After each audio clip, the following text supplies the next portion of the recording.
is an SUV. Humans ride around in it.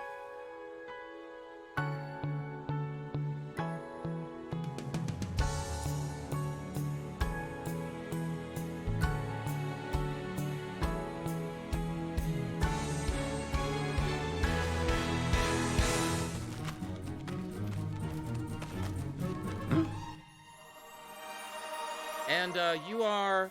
Oh, where are my manners? I'm RJ. RJ the Raccoon, voiced by Bruce Willis. We call him our raconteur raccoon. A guy who's used to living life on his own and has never really experienced anything like the home and family that Vern's group of animals have.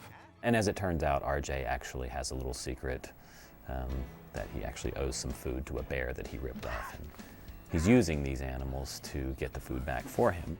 And it's Bruce doing what he doesn't get a chance to do a lot in most of his movie roles, but it's more of how Bruce got his start, being a charming wisecracker. I play a raccoon, this kind of a devil-may-care. He's the Cary Grant of the animal kingdom. So, do you think they have enough? Well, they don't. Because you know what? For humans, enough is never enough. And what do they do with the stuff they don't eat? They put it in gleaming silver cans. Just for us. I think he's a metaphor for trying to take a shortcut in life. He's looking for the easiest, fastest way to get what he wants. We actually compare him a lot to Harold Hill in The Music Man. A sort of a sly con man who comes in, sings a great song, but doesn't quite warn them of the perils and dangers that he's leading them into.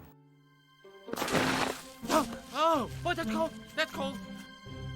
Vern the Turtle's voiced by Gary Shandling. Vern the Turtle is a very cautious, neurotic, play it safe, by the book, and traditional turtle. And Gary does a marvelous job of capturing this guy's warmth and family affection and his fear of anything new and changing. Food out the wazoo! I really don't know what a wazoo is, but whatever food comes out of it, we're not interested in eating. Thank you, and goodbye. Vern plays it very safe, very cautious. He has that hard shell, and if things get a little hairy, he can hide in his shell, and that's pretty much Vern. I mean, I didn't think I was at all like Vern until I saw the first cut of this movie, and then I thought, well, we sound alike. That's fascinating. Listening to Gary Shandling's voice in this thing, such a great voice. It's such an amazing voice. I just made up a voice that was basically what I sound like when I am doing voiceover work. What's fun with Gary is he's known, of course, as this sort of wry stand-up comedian. What we have in Vern, frankly, in the picture is almost a straight man. He taps into some pretty soulful moments for Vern, who really is the heart of this picture. When Vern's tail tingles, his instinct says, watch out for this guy, he's talking fast. Don't get sucked up into some fast-talking Hollywood world. Then I get confused, because I'm in a movie.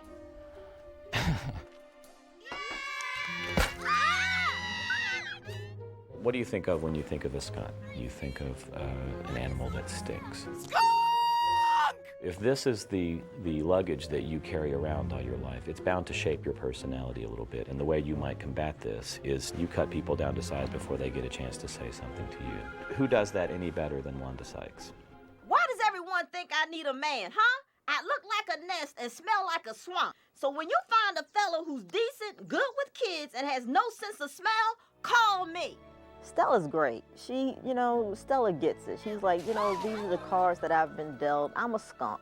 And I'm not going to try to deny it. I'm just going to live with it. I'm a skunk. She has an amazing vocal quality, so there's great music to her voice, and her attitude has almost become iconic.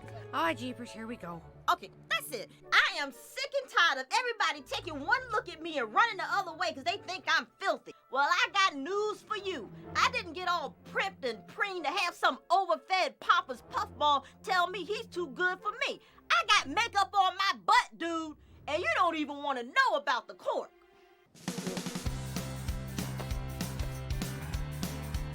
As both a fan of William Shatner and his director, it was a real honor to work with him. You will never have a more energetic, dedicated performer. The man's comic timing is consummate. You never have to explain the setup of a joke to Bill. He reads that script page, gets it, and will give you all sorts of flawless choices as a director for how Ozzy would approach any given problem.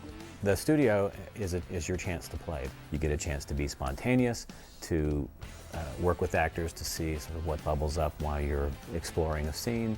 And most of these guys are incredibly gifted at improvisation. Can you try one that's a little bit of the Shakespearean sort of, that is a glorious sight, or... There he goes. Bye-bye. Farewell. Adieu, mon Dieu. It's like a knob you can dial. No. Bill, you're a joy to work with. Thank you. That was perfect. Possums, that's their defense. They play dead. So they've written a character, Shakespearean, Possum. He likes to die theatrically. I don't know why they chose me. I'm dying. I'm dying. Goodbye, cruel world. Oh, oh. Rosebud.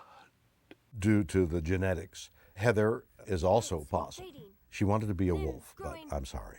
What doesn't come naturally, though, is dying. I have to teach her to die.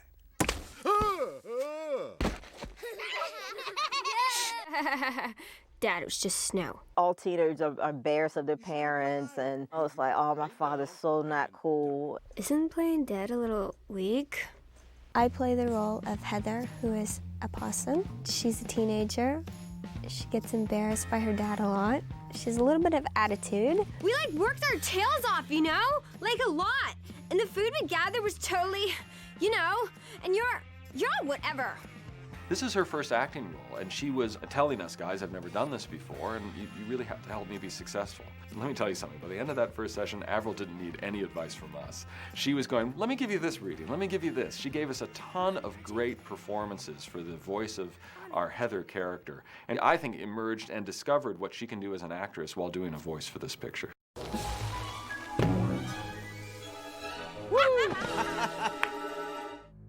I portray Lou the porcupine, and my wife Penny. Thank you.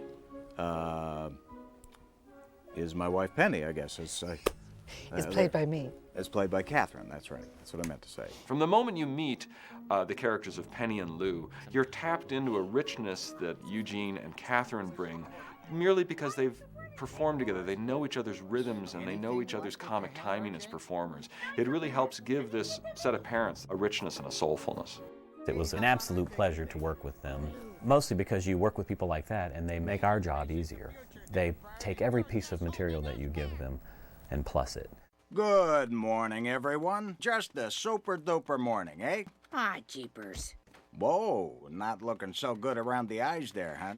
Bucky and Quillo were up every 3 or 4 weeks, and Spike kept poking me. The dynamic between the mother and father is just very sweet, very typical family, Love that, super duper. We grew up in Toronto, Canada, and how we got American television was through the border station. So we got a lot of the local programming through Buffalo. Cheektowaga, and Tonawanda, and they kind of talk like that. You know what? How about I take the day shift? Oh, Lou, that'd be just super. We say super through the movie quite a bit. There was an actual supermarket, probably still there, called Super Duper. And the tagline for that commercial that ran all the time was, love that super duper. Moon's full, RJ. See you in the morning. Vincent the Bear is voiced by Nick Nolte, and he's really our primary villain in the piece, the character that turns to RJ and threatens his life if he doesn't get back all of the food RJ stole from him. When we approached Nick Nolte to voice the bear, he was actually sort of surprised. In his gravelly voice, he said, "Now, why would you want me to voice a bear?"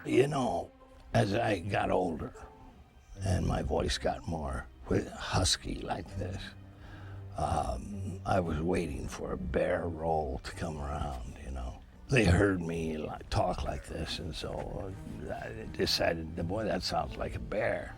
He really brings a level of acting to the piece. It's actually, to be honest, fun to watch, and I think it's been a real challenge for the animators to kind of bring what Nick actually brings to the voice, actually to the physicality of the character. He is a man who really understands text. It's amazing. Nick really wraps his brain around a character, and he touches things in Vincent that are pretty soulful for us, and takes him from a mere sort of simple villain to a rather complicated character. I worked hard at making that guy so likable.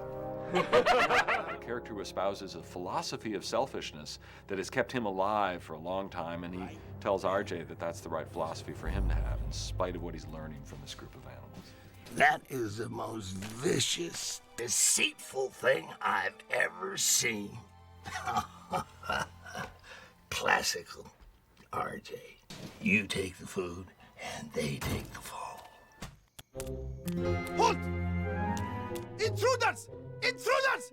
Get out, all of you! The Persian cat is a British stand-up comic named Omid Jalili. Tiger, the Persian cat, is a domesticated animal and is very shocked to see all these wild animals. It's basically the tension between a domesticated animal and wild animals. Stop! No one has ever spoken to me like that. It is bold. I like it. No, I can talk. I'm just driving. Hi, this is Gladys Sharp. You're president of the Homeowners Association? Right.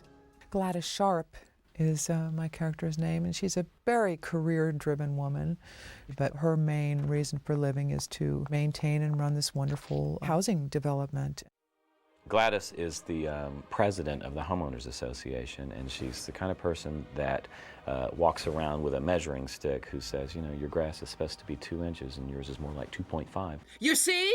This is exactly why I called the exterminator, to kill them before they get hurt like this. She wants to make sure that the neighborhood is pristine. So when she comes across these animals, she just sees them as vermin. She just calls them, it's just all rats and just vermin to her.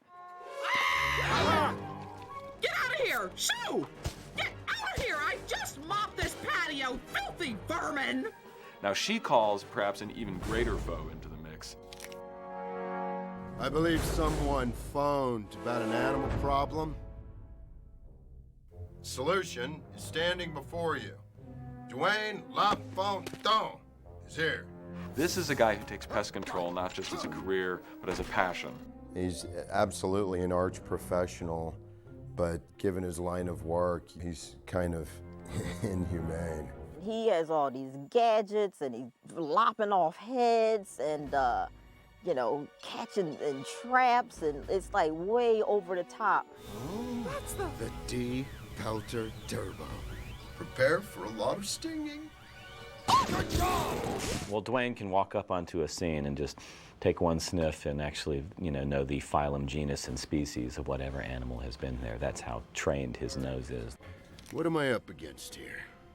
Possum, porcupine, skunk, squirrel, raccoon, amphibian. Reptile. No. Reptile. Easily the best improv man I have ever worked with in 3 pictures now in animation. Whatever you put in front of Thomas is merely the soil upon which to grow an incredible array of funny character moments. Our very first session with Thomas Hayden Church, we had a line out there where Gladys is looking at the possum and says, "I think he's dead." And Thomas Hayden Church just spit out of nowhere, "Oh, really? Do you in fact have an associate's degree from Verm Tech?" Now, Hammy, go! Go! Where's the food? Is there any food left? I'm really hungry. Is there food left in there, huh? We ate all the food, Hammy, during the winter, so we gotta go get some more now. Oh, right! I buried some nuts in the woods and now I know where they are and I'm gonna go. Yeah, we can use that. Hammy is an idiot savant without the savant. He is a very well-intentioned, very well-meaning squirrel. He exists in a world all of his own. He's incredibly loyal to his friends, and he really has a soft spot and a very loving essence to him. He's everything I'm not. He's very sweet, he's very kind, he is very loving. Oh. What? It's gonna make me cry just thinking about him. Steve was a very early choice for Hammy. We actually worked very closely off of the squirrel designs from T. Lewis's drawings in the strip.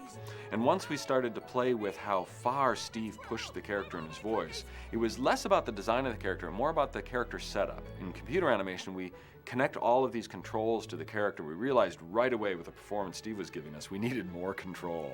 He had such incredible dynamism from broad to quiet that we needed the animation controls and capabilities of the face to reflect his voice performance. Our sessions with him are too short, actually, because he's so efficient and good. He's one of those people that you just say, "Can you do it again a little funnier?" And he does it again even funnier. Oh, morning! Is that it? That's it. I gotta go wee-wee. He has an extremely short attention span. Scatterbrained, 1 minute. You know what? Actually, it's a good question. Who is Steve? So hard for him to focus. I like food. And this group, they're being very patient with Hammy. Hammy sort of steals the movie. He is a hyperactive nut, a sort of toddler on steroids. This character is adorable in that he's constantly moving. It never ends. Whoa! It never ends that way, too. We ended up with a really, really good voice cast and a great group of not just comedians, but I think really talented actors. Welcome to the family. Hey! Okay.